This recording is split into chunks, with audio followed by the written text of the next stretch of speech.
Detroit was defined by the auto industry for 100 years. Surely the industry's shrunk a little bit now, but the engineers and the technical people who works at the auto industry are still here. We can't lose manufacturing. We are a country that still needs to make things. A country that doesn't make things is going to be in a very dangerous place sooner or later. We can't have a strong future either in Michigan or as a country if we don't have a strong industrial base.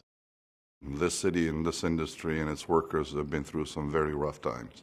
Detroit's experience is testament to the fact that we live in an environment of constant change. Such experiences can change a city for good.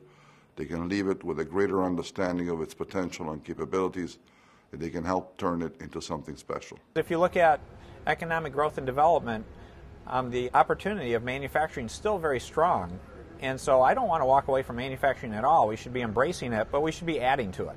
I would say the auto industry is no longer, internal combustion engines with push rods and big axles. It won't be yesterday's, smokestack billowing out black smoke with, Gotham City kind of like conditions. The auto industry uses batteries, lots of very complex battery technology, chemistry, assembly, you name it.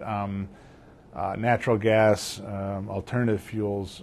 It's a highly diversified industry. So if we get just some of the diversity that's in the industry into the city, I think there's nothing but huge opportunity for that. There's a lot of new companies, new technology companies, starting to look at Detroit seriously because that's where they can find the workforce. From an engineering standpoint, everybody talks about the Silicon Valley. Everybody talks about Route 28, 128 up in Boston. We've got more engineers and technical people in a 40 or 50 mile radius than anywhere in the world. We have a workforce, therefore, that is trained in manufacturing and also in engineering.